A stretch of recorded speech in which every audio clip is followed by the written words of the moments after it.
some time, but then I will leave. Flavia, Okay. I saw that. I'm sorry. I would like to stay too, but I have an appointment at 2:30. Okay. So I it also, will be very fast. yeah, I am So just checking how it works. I don't even know if I'm going to leave it there. Actually, we're on YouTube. So I isn't really it? have to. Aren't we? Yes, I still live on YouTube. Are we? Really?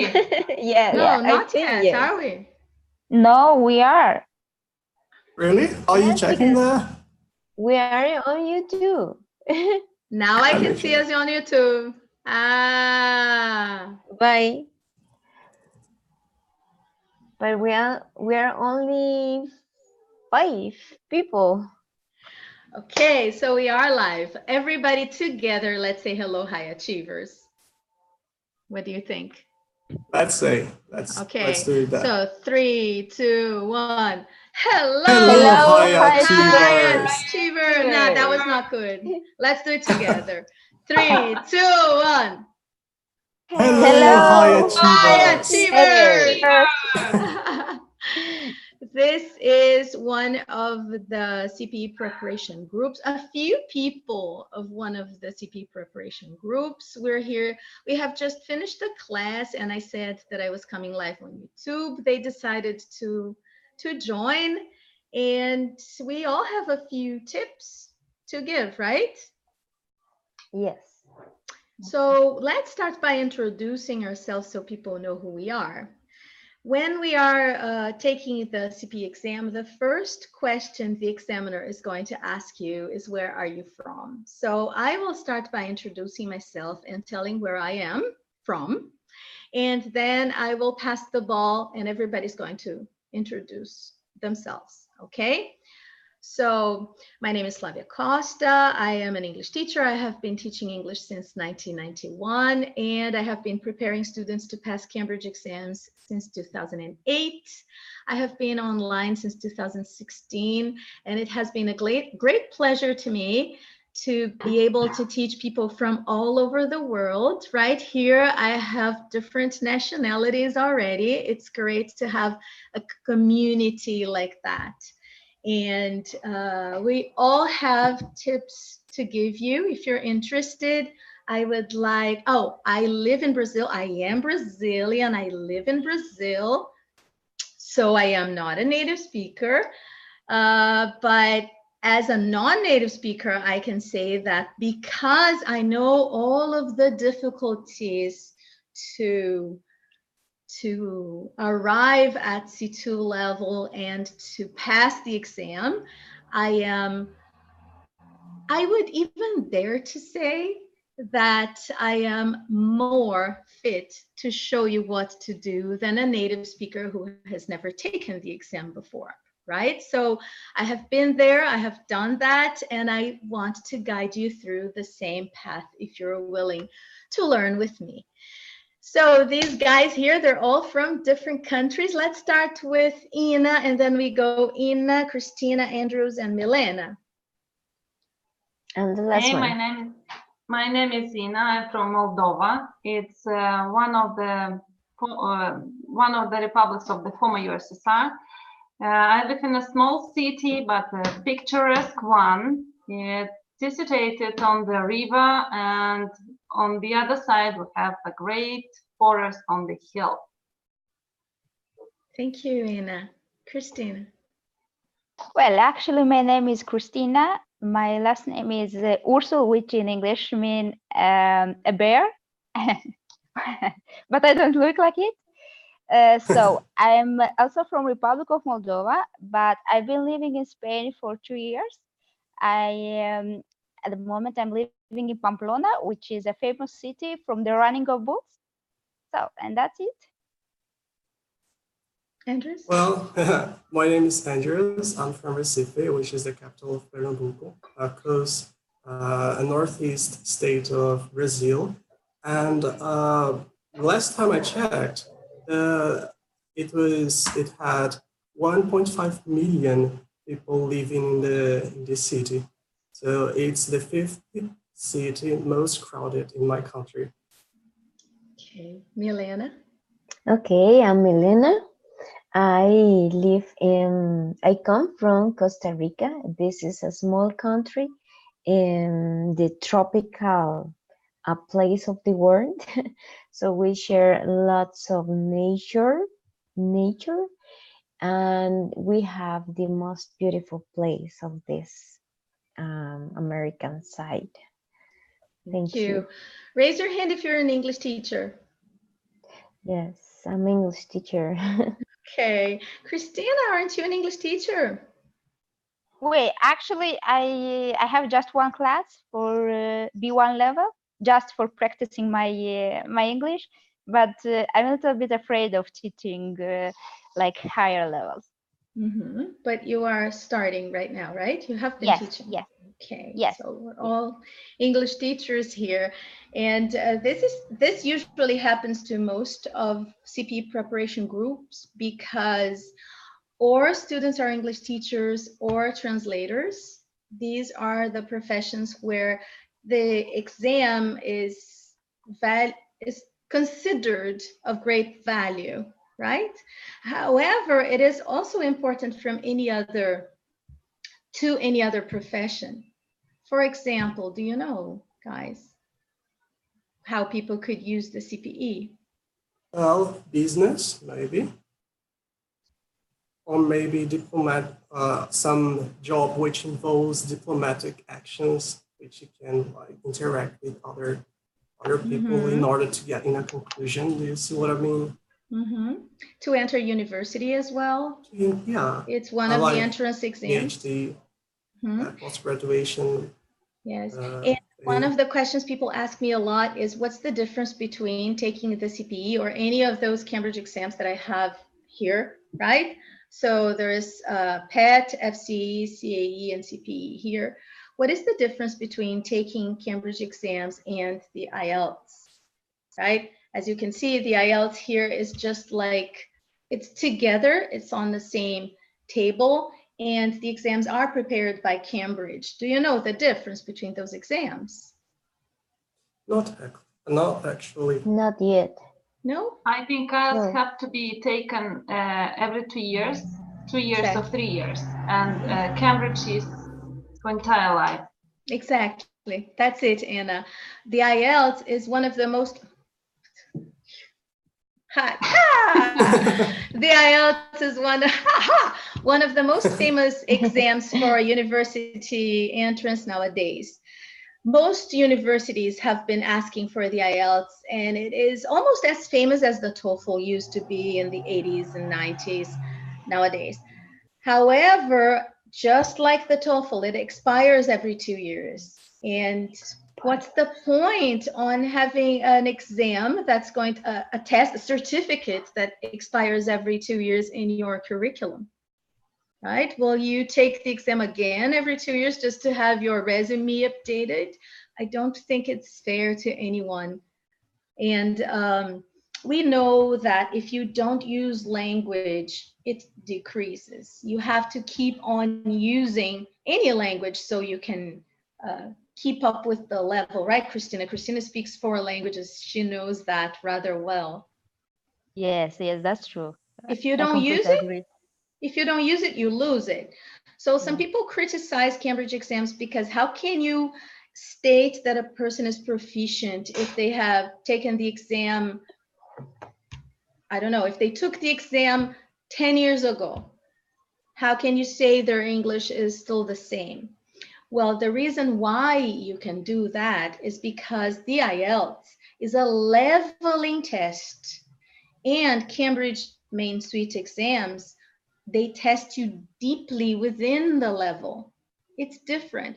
So when you take the IELTS, it's one test, and they start asking you basic questions. And then they see that you're getting them right, they increase the level. You're getting them right, they increase the level. So your grade stops when you are not able to answer anymore, okay?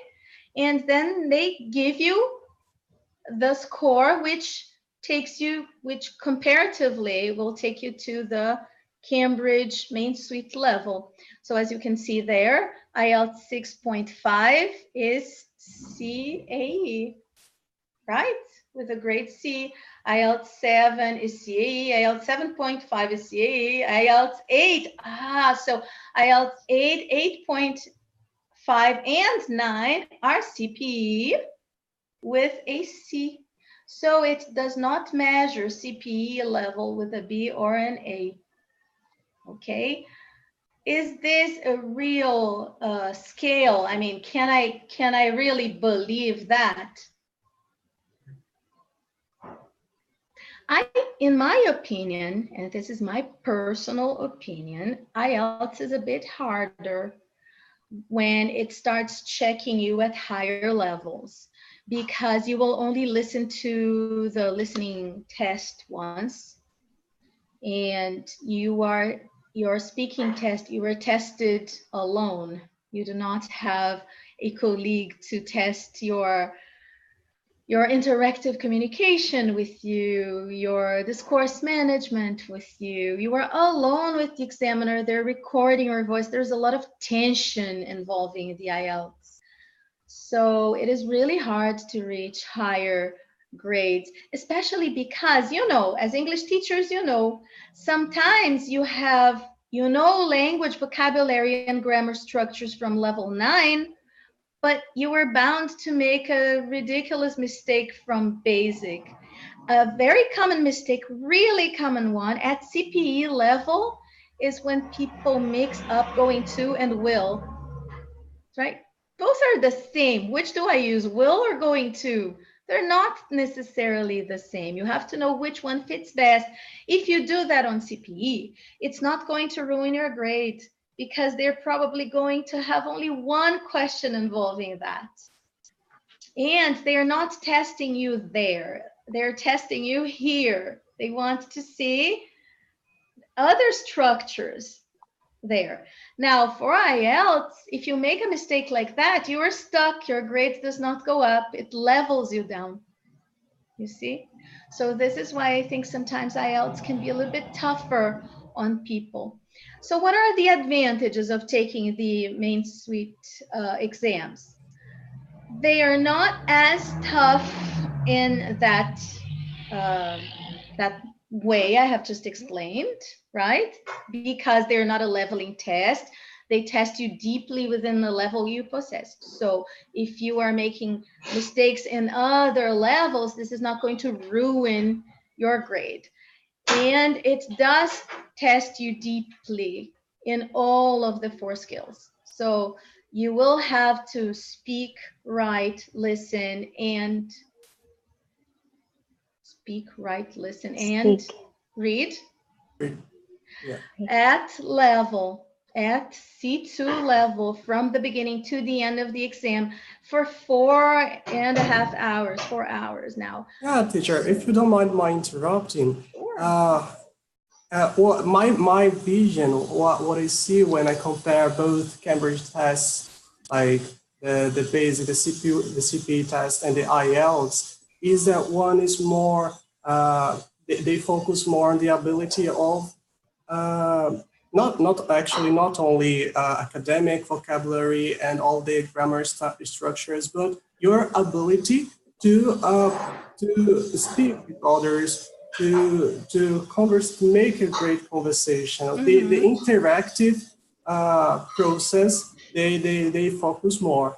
You understand that? That's my perception. The greatest difference between IELTS and the CP proficiency test. Yes, and I would like to say, I love to say that because it's true.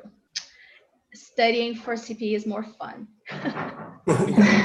It is. The things you study, the topics, and the way you get ready for CPE allows you to get in touch with more people, to talk and interact more. So we actually do create a community, right? We're just starting. We're warming up as a community, but we actually become friends at the end of a course. And when you're preparing for IELTS, this does not happen. I don't know why. I know why. They don't have to interact. We do, right? We must interact. So yeah, that's the point. Andros, you said that it would be interesting to tell people about the differences in the speaking test, the differences between FCE level, CAE level, and CPE level. Can you teach that while I see if anybody is asking a question here, please? Of course. As my CP teacher, Flavia, has taught me, the main and great differences between taking the speaking part of the test in FCE and CAE, first and foremost, are that when you describe the pictures in FCE, pictures are given to you, and you are describing what is being shown in the pictures itself. However, when it comes to the CAE test exams, that when they do so, when they give you the pictures, you have to compare and contrast. You have to not only be aware of what of the picture is depicting, but you have also to compare the pictures A, B, or C with D they are going to tell you. However, when it comes to the CAE and the CPE, the great difference is that you're not comparing and contrasting as you do in CAE. When it comes to CPE, you are speaking about the background of the picture, because you had already spoken about the details in the pictures. You had already learned how to compare and contrast, but now at this level, you must be able to describe the background. For example, if there is a picture of some people having fun, some coffee or some place drinking beer and etc., you're not describing, for example, I see a glass of beer, I see people talking. No, you have to describe about the background. You have to describe, for example, people are probably celebrating some occasion. People are probably having fun because of one reason, and you have to guess what is happening in the background of this picture, not as, for example, in the CAE and FSCI. See, I think I have passed my point across. Would you like to say anything, Christina, about the speaking test? I am showing a picture here. What are the tips that you would give people about these pictures? A tip that I would like to recommend, just compare all of them, try to speak about all of them and make the difference, which is very important. If we say about B2 level, C1, of course, we use an academic level of speaking, which is completely different. Let's say we use in a more, in a politely way. Yes, just by interrupting each other when we have a conversation. We use more, would you recommend me, would you like, or we use inversions, which is tremendously important for this level. And yes, that's a huge difference. And the difficult part of this exam, and for us maybe as English teachers, is that we don't use these words every day. Yes, we, as an example, we say very important, but for C2 we say indispensable, or just as an example. So for me, this is the most difficult part. And just keep practicing, and start from B2 level, practice the grammar, practice the speaking, and then step by step up to C2. Okay. Yes, of course. I totally agree with you, with Christina. And we can also track back to what Flavia had said about, and I had also said about the interaction part of the test, which we may be able not only to interact in every and each situation, but you have also to do so being polite, being diplomatic. And for doing so, you must have vocabulary to pass your, to put your point across. And that totally fits with your idea, Christina. So let's show how it goes for FCE. Okay, so if we were taking an FCE exam, which is level what, 5.56 of IELTS, the examiner would say, here are some pictures, describe the pictures, right? Compare the pictures, describe the pictures. So what would you say about picture A, FCE level? Ina. FC level. Yes, yes. So I can, in this picture, I can see a computer and shopping, what is it? Cart. Cart, thank you. So probably it means that we can buy a lot of stuff using our computers, and I think, is it describing? Yes, that's describing. Okay. There is a computer on top of the table. It is a gold, right? It's the color gold. Yeah, it's golden one. There is a cart on top of the computer. The background is blue. And usually FC pictures will give you more to talk about, so that you could say on the top right corner, there is something on the bottom. Yeah, the bottom. So they give you more. But when it comes to CPE level, they give you less and less. There's not much for you to describe here. Why not? They do that on purpose. They don't want you to describe the picture. Why are they going to give you things to describe? There's not much for you to describe here. You have to end up talking about the background idea and showing that you can. How would you explain what's going on here, right? For FCE level, there is a man. He's wearing a suit. He looks nervous. He's stepping on his phone. Okay, but you have to talk for longer. Why is he doing that? Okay, and then for CAE level, compare pictures C and D. Compare and contrast them, CAE. So both pictures portray man, right? Both pictures are about situations. What kind of situations, guys? Can I describe it as negative? An issue? Negative, harmful. Negative, we can say negative. Both Negative. pictures about negative situations, right? Bad consequences could be. Bad also? Consequences, yes. Consequences. So, yes. Could So be. here on top, we can see that it is talking about the impact of technology on people. So we could already deduce that pollution is an impact that technology causes to population, etc. Stress, overwhelmed. And how can we contrast them? This picture shows a background.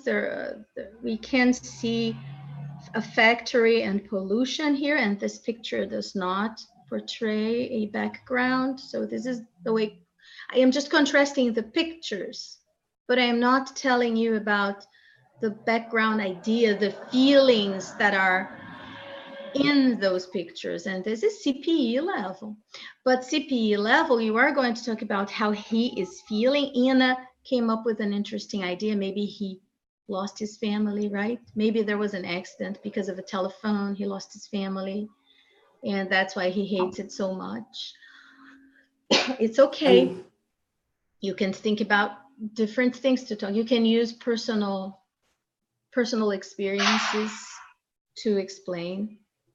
Yes, and I would also point out that it's not a problem if you compare and talk about the background in CAE level, because you are already comparing, and if you do so, if you describe the background, if you guess what the background is, you are just getting the attention of the examiner. Yes. You raise your grade. CAE level is actually really high. And for you to get a 5 at CAE level, you have to be CPE. A 5 is you are testing for CAE. You will get a 3 if you are at level. You will get a 5 if you are CPE level. Okay, so this is how connected they are. So yes, everything that you must do for CPE, you must do for CAE, but not necessarily the other way around. Not everything that you must do for CPE, you have to do during CAE because it's not expected. So one of the things that I usually ask you to use when you were taking the speaking test is an inversion, at least one, just to show the examiner you can do it. You can go for more, right? But you can show an inversion there just to show off. Ina, give me an inversion here. If I asked you, for example, what is the impact of technology that you could see on picture D, for example? Never had I thought about this. Mm-hmm. However, I can say that we have a lot of various impacts of technology on people in these pictures. Mm-hmm. Great. Or give me another one, Andrews. Another inversion. Maybe little did I know that we should, or we had to use protectors. I don't know how the name of it is. Masks? The masks. Little did I know that we should use masks when we are in a city which shows like this state of pollution. Mm-hmm. Can you come up with another one, Christina? Okay, not only does it have a huge impact on our lives, or in our lives, sorry, let me paraphrase, but it also, can I say that it's a mix of feelings, anxiety, pressure. We are always under pressure using these technologies. Mm-hmm. Excellent. No sooner had I seen picture D than I thought how polluted my country already is, and if we are ever going to need to use masks like that here in Brazil, right? And another task for CPE is for you to reach a goal together. You are not only talking about the picture. Let's say that even the most important part of the task here is for us to reach a decision together. And for this task specifically, it tells us to choose a picture that is going to represent the impact of technology on people for a TV documentary. If we were to choose a picture, better, let's use CP vocabulary. Were we to choose a picture for a TV documentary here, which picture would you choose? So first and foremost, I think that's good to point out that we have to not only put our ideas across, but also interact with our partner. Mm-hmm. That is a great point to mention. And when we just start, that is great to give your point across and then ask a question for your partner. For example, maybe in the picture B, it's probably somebody that has been under some difficult situations, and so extending their ideas. And do you see what I mean in that? Like this? Yes, I quite agree with you. I quite agree with you, Andrews. However, I would draw your attention to the picture B, because I think that cure people and help people when they have health problems, it is much more important nowadays, and technology helps us in this case. Okay, do you see eye to eye with me, Milena? She was not here. but okay, let's see how you can do.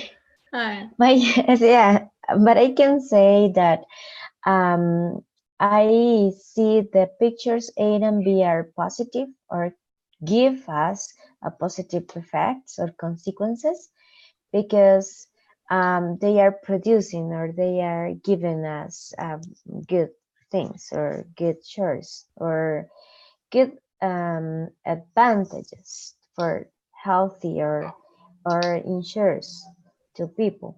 And the picture C and D are reflecting as wrong consequences. Consequences? Is it that right? Yes. Mhm. Okay. And they are reflecting me, the bad humors and the wrong side of the technology.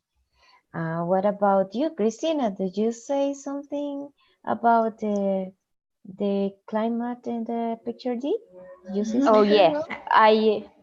sorry, Flavia, do you want to say Yes, something? I was just wanted to tell Milena that she was not here, but we were focusing on trying to reach one decision together, Oh, choose one one decision. picture. Yes, that's because you were not here. It's not fair. You had just Oh, arrived. excuse So me. we're choosing one picture for our TV documentary. Can you, since you For me, passed the you're ball, you passed the ball to Christina, let's see if she will suggest a picture here.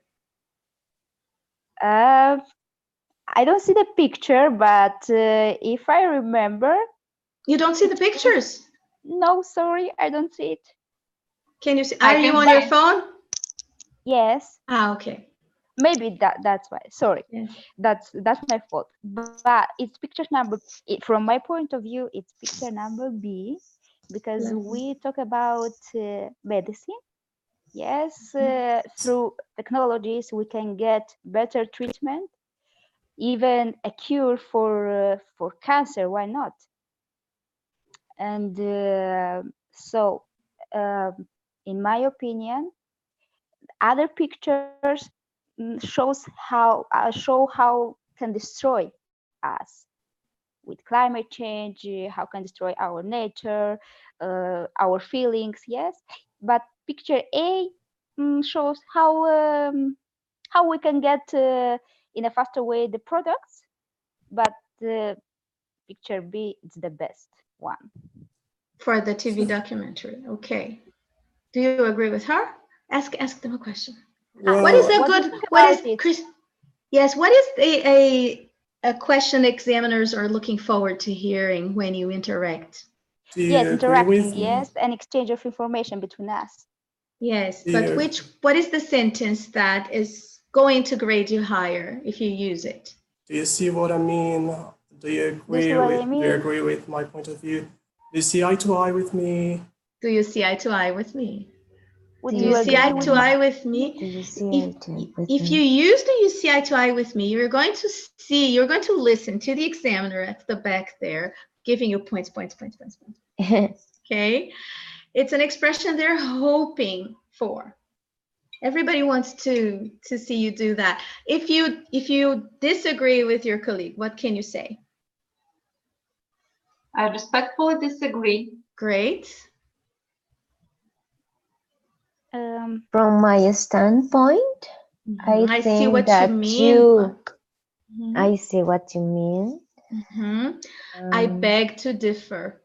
I beg to I differ. I was beg trying to to come up differ. with this Yes, one. exactly. So two sentences here that can stay for who are studying on their own and they want to shine when they go to the speaking test. Do you see eye to eye with me? Or are we on the same page? Those are two good ones. And for disagreeing, you could say, I beg to differ. However, I see Like what you back. mean. Yeah, I see what you mean. I Like understand your point. But from where I stand or from my standpoint, I would say that. So if somebody told me here that on picture D, we could use the TV documentary to talk about pollution, you could say, I see what you mean. I understand your point of view. However, I would like to point out that the impact of technology on health nowadays is probably going to attract more public to our TV documentary. I am inclined to say that. I'm inclined to say that. And then somebody says something that you agree with, and maybe you don't have much to say. You just want to compliment by saying something. Or your colleague was saying something you were not paying attention. Just like Milena wasn't even here, she had to leave. So what's your point of view? And then you go, I wouldn't dare to disagree with you. You have taken the words out of my mouth. Let me add something else. So you can start talking about something. And remember to completely always agree. being polite, always being like polite. Always. diplomatic. Yes. And if your colleague starts talking, if your peer is talking too much, you're running out of time, and you notice that you won't have time to speak, what do you do? If you don't mind by interrupting, If you don't mind my interrupting you, yes, exactly. Would you mind if I start? Or Would you mind if I started? Yes. Okay. All right. So this is part. What's the name of this part? Part two. Part two. Part two of the speaking test. It feels like part three, doesn't it? Yeah, totally. But it's part one, because part one, by the way, this is a part of the book Succeed in Proficiency. Let me show it, because I am putting it on YouTube. So I am pretty sure Global ELT, which is the publisher, will be happy with me if I share, right? So let me just hide my virtual background here to show. Virtual background off. Okay, so this is Succeed in Proficiency in English. It has 8 practice tests. It is legit, okay? It is similar to CPE. It's from Global ELT. You can purchase it online. So 8 complete tests here for you to practice. I highly recommend it. It comes with audio, and it's quite cheap compared to prices of other books out there, okay? And today, these pictures here that we have just shown belong to this book, Succeed in Cambridge English Proficiency, Test 1. So just what I wanted to show you is that tests are like this. So Test 1 starts with an interview. The interlocutor will ask you, first of all, we would like to know something about you. Where are you from? So we answered that, right? And you, and you, and you. Are you working or studying at the moment? And then they will ask different questions to each one of the candidates there. How many candidates are there during a speaking test? Up to 3. 2 or 3. 3. Usually, what's the common? 2. 2. When do they sit 3 students together? Do you know? The last group, if we have a odd number of people, they would put the last group in a trio. Yes, exactly. Only the last, but it's always usually a pair. It lasts 16 minutes. So there is the interview, which is breaking the ice. It's a breaking the ice moment, or making you more nervous, freaking out moment, run away and cry moment. No, just kidding.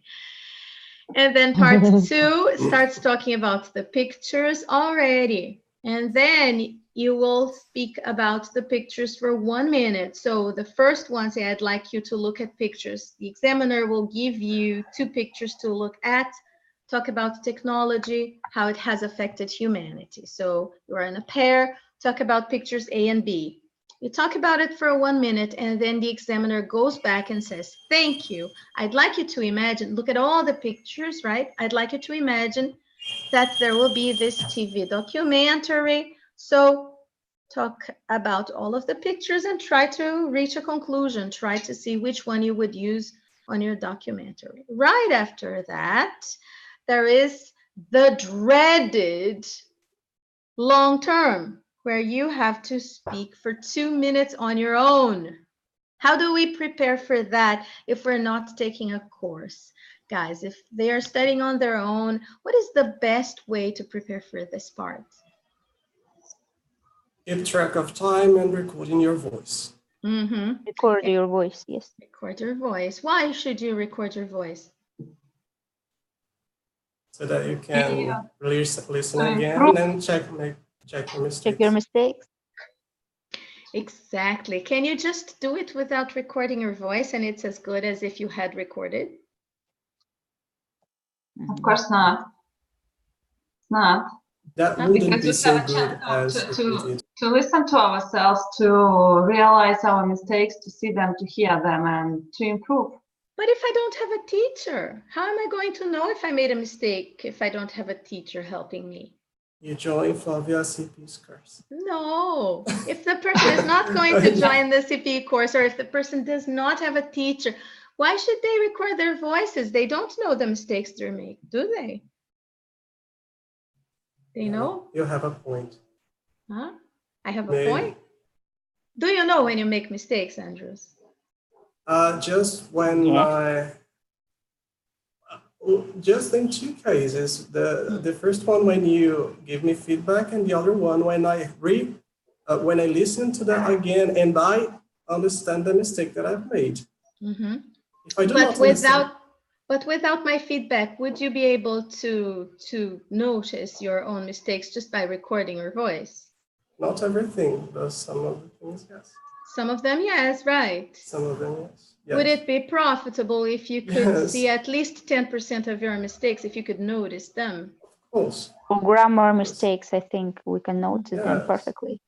Yes. If we're speaking about the situation in which we do not have a teacher with you, like by your side, telling what you did best and not so good, recording your voice and trying to check the mistakes you've made is the best option to do so. And when you check your voice, do you like it? Do you feel like, oh, I did a great job? When did you finish recording your voice and said, okay, now I rocked it. I can go ahead and pass the CPE. Does it happen? Never. Never. Not yet. Not. No, it will never happen. I'm Oh. sorry to say. It will never happen. You will always think you could have done something better. Always. Why is that? Because you're in a life-longing journey of learning English. Are we too critical to ourselves? Exactly. We And we are nervous. criticize ourselves much more than anybody else in the world. We don't need a person telling you what you did wrong. You need a person praising what you did right so that you become more confident each day. Most of all, a teacher nowadays has to be a facilitator. Of course, they're going to tell you what you did wrong and what you have to improve and how to improve on that and expressions that would make it better, of course, right? But you can get a friend to tell you that as well. But criticizing the student is not going to help the student improve, going to help the student to give up. Right? Okay, so you made so many grammar mistakes. Here, your pronunciation was awful. There, you did not use any C2 level words. I didn't listen to any idiom, and there were no inversions. Die. You can do that together. You can record your voice. You can do that on your own. That's what I meant. You can record your voice, listen to yourself and say, I didn't use any inversion. Oh, come on, I couldn't remember any idiom to use here. Oh, look, I just said that word wrong again. Why am I still saying good instead of good? Let me do that. Good. Why am I still saying one thing people do a lot, mistake. Suitable. Suitable is a difficult word, isn't it? Suitable. Because you write suitable. Yeah. There's an I there. Okay, so suitable. What other word is difficult? Paramount. People get when I tell people to use paramount instead of important. Important is a usable, is a completely correct word, and you can use it. However, you should not repeat important all the time. You are describing a picture and you're talking about a topic. What's the best way to learn a new language? And then you're going to say lessons are important. Reading for pleasure is also important. Living in the country you have chosen your chosen language is very important. No, where is your grade? How can the examiner give you a grade there? So you need synonyms, right? So it's important. It's Paramount. It's paramount. Paramount Paramount. is a C2 level word. If you use it, your grade is going ching ching, right? So it is paramount. It is of the utmost importance. Yeah. Right? Utmost. Reading is of the utmost importance. And then when people start using those, somebody's trying to join. Utmost. When you start using those, Salvo is here. Oh my goodness, he's never here. Let's welcome him, guys. Salvo, hello. We are live on YouTube. Just to let you know, okay? If you don't want to stay, Salvo. say bye-bye. Salvo. Hello, Salvo. Hi. We're live on YouTube right now. Speaking class has finished and I invited students to come in. So feel free to stay here or not. So what I was saying is that repeating the same word is something you shouldn't do. And instead of just saying important, important, important, you should try to use different words. Paramount being one of those words. And when students start using paramount, what I see a lot is when you start recording your voice for the first time, second, and then you say, I'm not going to say important, I'm going to say paramount. And then you start talking, and then you're not sure if the pronunciation is paramount, or if it's paramount, or if it's paramount, or Paramount. and then people just go Paramount. like, because it is paramount, Paramount. that's the paramount, because you don't know how to pronounce it, right? And then you go paramount. Another one is Paramount. of the utmost importance. You have to say all of those vowels. Of the utmost importance. Most important. Yes, Milena, exactly. All of those vowels have to be stressed, or else the pronunciation is not so good. And then one of the things people usually do is like, I'm going to pass the CP, so I'm going to speak really fast. The faster I speak, the better I'll do. And people will say that I'm really good at it and it does of the utmost importance to do that. And then the examiner does not understand what you said.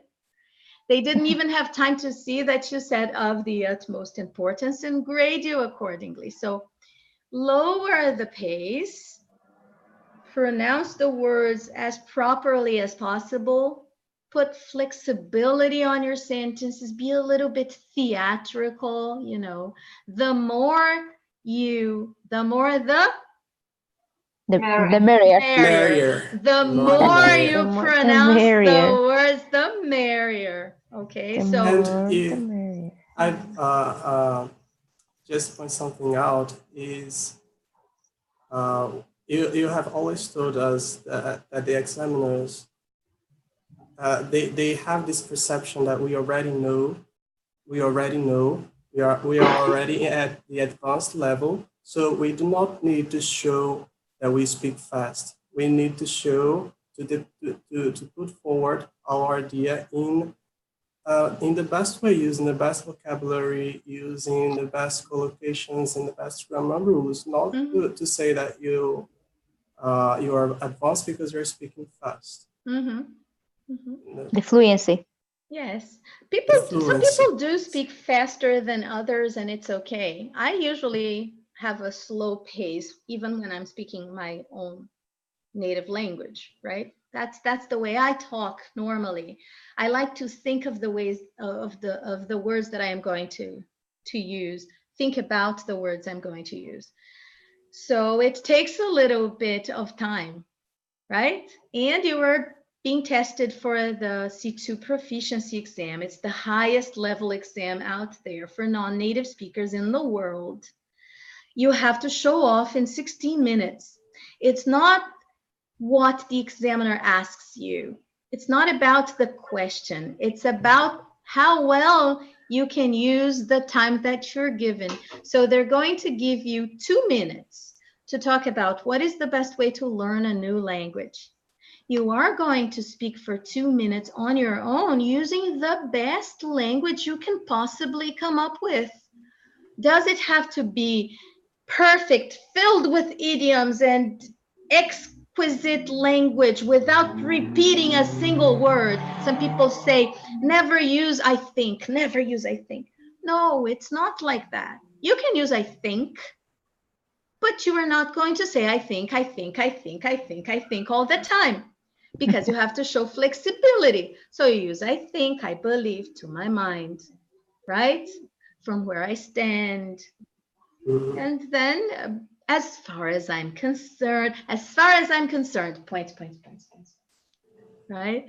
So flexibility in your language, being relaxed. I know it's difficult to be relaxed during an exam, but focus on answering the topic. Pay attention, pretend that you really care about the topic itself. Okay, even if you don't care, show the examiner you don't, because never had I thought of that. It's not necessarily a question which keeps me up at night, but it does give me food for thought. Let me organize my thoughts here. Well, of course, lessons are of the utmost importance. Not only are lessons important, but also reading. Right. There is a student of mine who has a whole template to use here, which is so good. One day I'm going to bring him here. His name is Andrew. Andrei. His name is Andrei. He's from Russia, and I will let him do it another day. But you see, you can say that this is another one. This is Maho. She also says, this is such a tricky question to answer right on the spot. Right, Tina? This is Maho's favorite. This is just such a tricky question to answer right on the spot. And however, I would say, were I to answer the question, I would say, right? And Andre, I will do Andre because I think it's so much fun. He usually, do you remember, Ina? Can you pretend to be him? I had just a few lessons together with Andre. Yeah, so he goes like, I don't remember the first sentence. He says that this is not what keeps him up at night. And then he always says that, had you asked me that when I was young and handsome, right? Had you asked me that when I was young and handsome, I would probably have answered something. However, now that I'm only handsome, I would say I told him that he's going to make the examiner laugh. And if he does, I want to know, because that's almost endless. He always comes up with something interesting. So yes, you can play with that. You can bring back personal memories. I remember when I was studying French, for example, and I remember how important it was for me to read to improve my language. Never had I had the chance to live in France.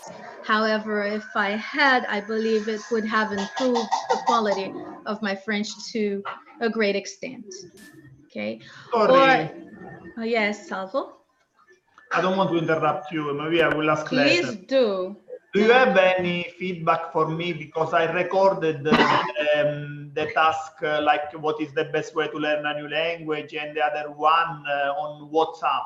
You did? One with the time and the other by audio. Okay, I didn't listen to it yet. I will listen to it, okay? Yeah, it's all on WhatsApp. Yes. So yes, this is a great exercise. Record your voice. Have somebody check it for you. It doesn't have to be a teacher or any colleague who's preparing for the CPE will be able to give you feedback on that.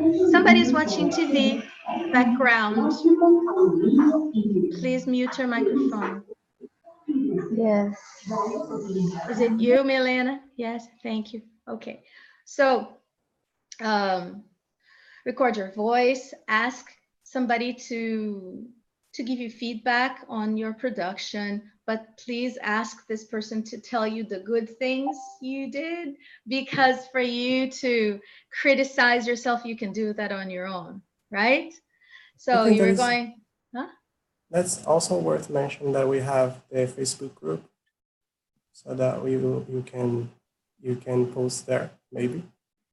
We do have a Facebook group, but that's VIP, right? Ah, okay, the open one. The open one. Okay, there is an open Facebook group. The name is C2 Proficiency. It doesn't come to my mind On right YouTube, now, but it's something. yes, it has more than 5,000 people there, and lots of people are eager to help. Everybody wants to learn. So whatever you post there, I'm pretty sure peers are going to help. I am there every now and then too, and I post stuff there. I give my opinion. And as you can see, CPE, usually people think like that. CPE, I have seen that so much. Are you going to take the CPE? What makes you think you can pass the CPE? That's a really common question, okay? I know people are mean, and then they will say, what makes you think you can pass the CPE? Your English is not that good. CPE is the highest level of English out there. Nobody is going to pass the CPE if they don't study for more than 5 years in a row. It's not like that, guys. It's not a four-headed monster, okay? It's an exam. Is it hard? Yes. It entails everything that you have studied in your life, right? What is CPE? CPE is all of the levels put together in one exam that is going to show that you are advanced. You must know all of the grammar structures, yes. But we are all English teachers here, or translators, because Salvo is a translator, right, Salvo? Yes, it's right. All right, Salvo is from Italy. So, or you are English teachers, or you are translators.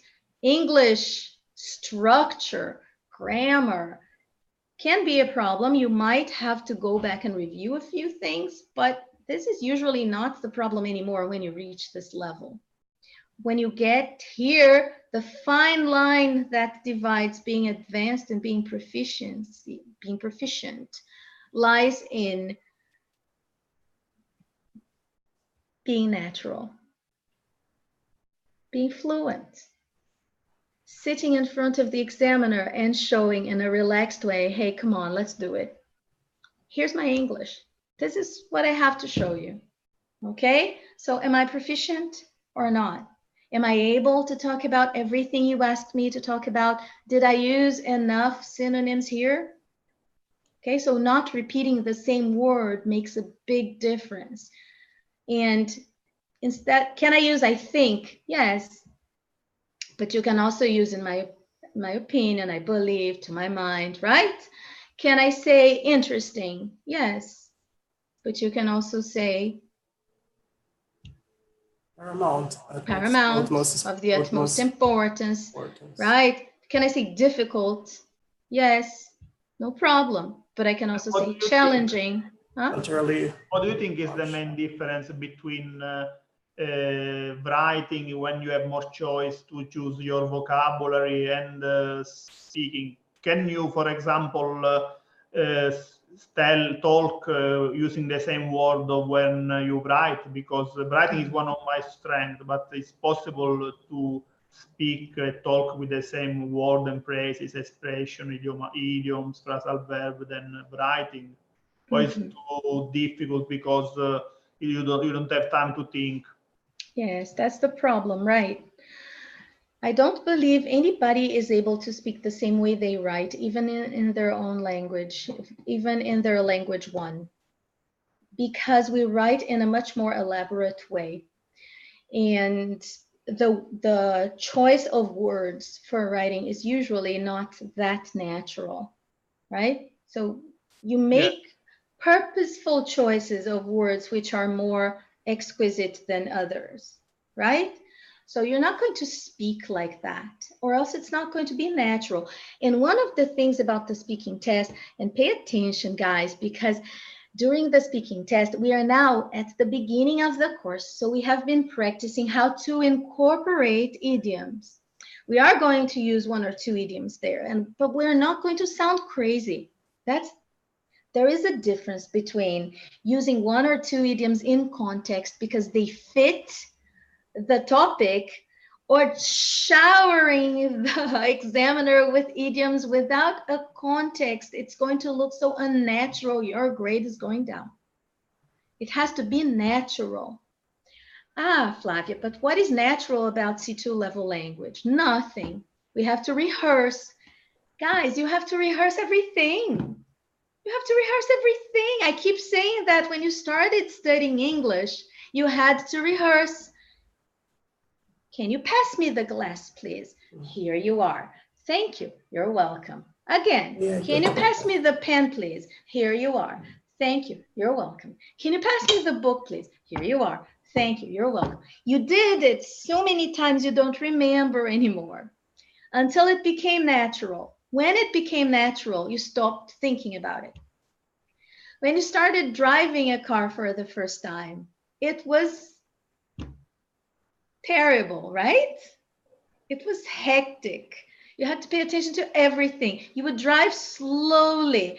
Braking was like, oh, is anybody going to hit me in the back? Oh, I have to go. And after a while, you just dress your car up.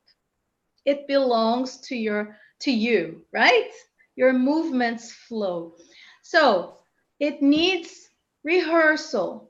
We are going to rehearse C2 level English. Yes, we're going to stick some words there like paramount, like I beg to differ. Do you see eye to eye with me? As far as I'm concerned, replace but with however. You, instead of and, say moreover here and there. So that a sophisticated way of talking becomes a second nature. Exactly. And then when it's time for you to speak, these words which were rehearsed, they are already part of your discourse. And then you can be natural using the English that you have to talk about the pictures and talk about everything else with those C2 level words and idioms incorporated to your language there without sounding crazy, because it is really easy to go crazy and sound too crazy in the middle of your discourse. Also, when writing, especially when writing essays, you don't want to write more than 2 idioms there. If you write more than 2 idioms there, you are overdoing it. And then it starts to sound, it actually sounds more crazy than normal. Okay? So yes, use them.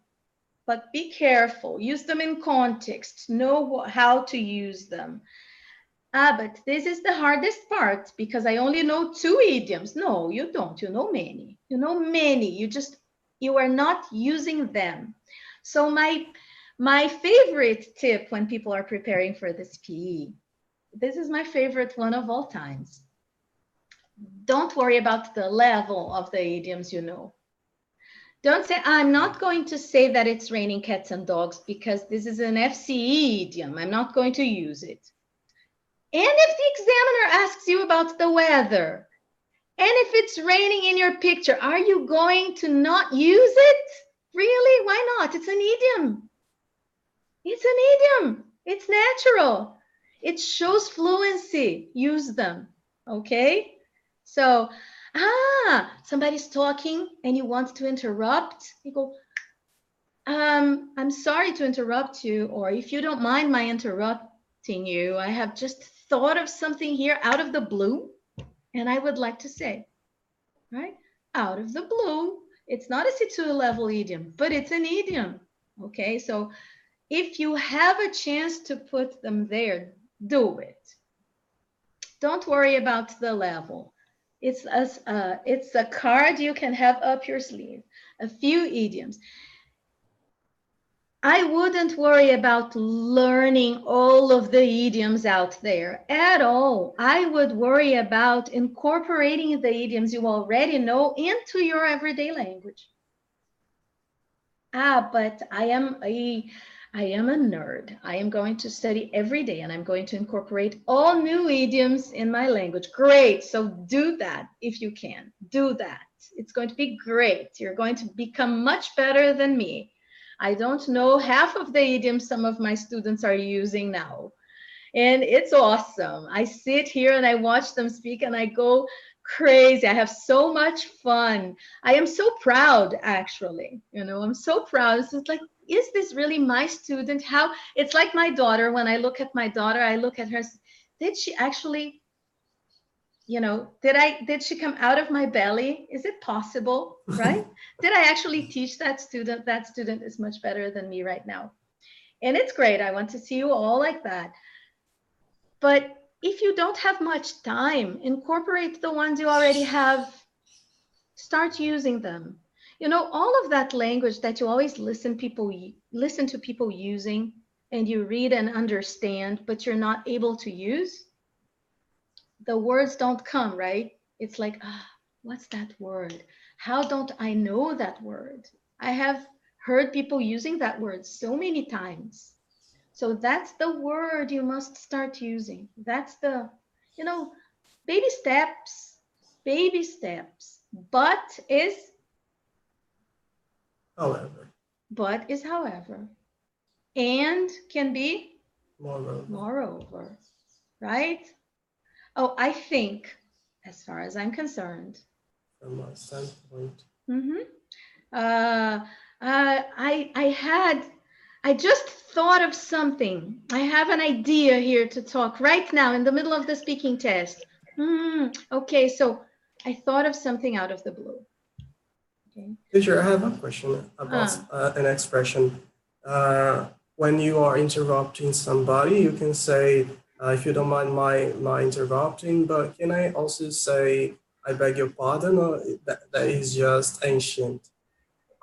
Oh, I beg your pardon. I beg your pardon is when you don't understand what the person said, right? I'm sorry, I beg your pardon. Yeah, I didn't understand what you said. Ina told us that she had to leave early and she was not going to interrupt the class. Yes, I beg your pardon. I'm sorry, I didn't understand what you have said. But you know, this is it. This is mostly what you have to do when preparing for the CPE. Remember to be natural as you can. Use the fluency that you already have, the fluency that you're not afraid of using in the classroom with your students. When you're teaching, when you're standing there in front of your students, you are using language that you're not even aware of. That's fluency. You're not thinking about what you're going to say. You're just saying it, right? And you don't worry about it because you know that you're using language that's easy for you. You don't teach students. I am used to thinking English. Yes. You don't usually teach using language that is not natural for you. You teach using everyday language. That's fluency. One point that is of the utmost importance is that when we are teaching, we just come up with the expressions because we are in the place of the person who understands teaching the person who wants to get the information. Exactly. However, when tables turn, when places change, when you know that you are in a place of a student, you just start thinking that everything you learned so far isn't enough for expressing your ideas in the way that we are trying to. So just this changing of places makes you feel less comfortable than when you are teaching. Exactly. However, that's going to be work. Not only that, but you're also being tested by two examiners who are sitting in front of you for the C2 proficiency. So you will have to show off something. You will have to come up with something different. You're being tested. So you have to prepare. It's not that you are going to prepare for something absurd. It's just that you are going to rehearse a little bit and try to incorporate language into your everyday speech. And remember that when you are teaching your students in class, they can also use a bit of extra language. So help them incorporate new language as well, or use them to help you incorporate new language, right? This is what I usually do. Whenever I want to start using something new, I tell my students to buzz me. You know that already. I told you how to play with that, right? So whenever your teacher says, I think, you are all going to go, as far as I'm concerned, right? Or whenever your teacher says, but, you're going to buzz the teacher. Bye-bye, Milena. Guys, I also have to go. I have to go get my kids in school. It's about time. Thank you very much for helping me grab the courage to come back to YouTube Live. You guys, My pleasure. You guys helped me a lot. You were my, come up with a word for me. You were my angels. You were my guardian angels. Thank you very much for being here with me. And you are invited to come to YouTube with me whenever you would like to, okay? I will probably start, I won't promise, but I will probably start doing this right after the speaking class every Thursday. And I will have something ready for people who are not taking classes with us to learn. Maybe a slide, or we could talk about writing. We could go to Write and Improve, write something together. What do you think about that? Yeah, that's great. Next Thursday, let's write something together. When is the next writing feedback? Sometimes we meet twice a week, one for speaking, one for writing. Yes, speaking is always on Thursdays at 12:45, and then writing is flexible because it depends on the people who need more feedback immediately, right? So last week I asked for Friday night because I specifically wanted to talk to Andrea, and that's the only day she had. So she came to class. I ended up not giving her feedback at all. I ended up teaching something else. But then I sent her a written feedback on her essay. So what about this week? What about what? This week. This week we didn't set a day yet, and it's already Thursday. Let's do it tomorrow. Yeah. Tomorrow. I don't think Saturday. Christina, your microphone is mute. No. Sorry. Just in case, did you receive my writing about advertising? I will check it. Please check it because I have it on Write and Improve, but I don't know if you have it. You got it. I will check in the two groups because I don't know if your writing will fall on group 1 or group 2. Okay. However, this time check is about home, right? The writing entitled with home and leisure is the other one. One was advertising. The other one was sports and schools. The other one was home. And then there was a new one that I didn't start checking yet, plus a letter. Okay, so these maybe tomorrow you're checking home. Like I was supposed to have checked home last Friday. But I will check whatever is necessary. Let's set a time, and then whoever shows up and needs feedback on anything I will give. But I am sending you written feedbacks on your email as well. Okay? And I'm going to work on yours today, Andrews. The reason I was, or else I'll be late for school. The reason I was talking about that is that, can I rewrite the essay? Sure. Okay, I will rewrite today so that tomorrow it is better. Yes, you must. Yes, please do so. Okay, so let's set for tomorrow. What is a good time for you? Tomorrow night. Teach for me, until 6. Every Friday, I teach all day long. I start teaching 7:30 a.m. I arrive home at 5. I teach from 5:30 to 6:30, and then I can give you writing feedback. Okay. It could be at 7. Yeah, maybe, or 30 past 7, maybe. Or 30 past 7. It's too late in Italy. Yeah, it's very late, already at 7. Okay, 7. But 7 if is by 7, at least I can do nighttime study. 7 is midnight, right? Yes. Okay. 7 is 7 midnight, then. but it's also 7 a.m. in Japan, and Mia never joins because we're always meeting at midnight for her. So maybe she can come. Okay. Mhm. All right, guys. Thank you very much for being here. Thank you very much for being here. Thank you. And I'll see you tomorrow. Not We will here probably on we our will VIP stick. group. Perfect. We Bye stick bye. with you until the next year. Don't worry. Bye. Thank you. Bye. Bye. Bye bye.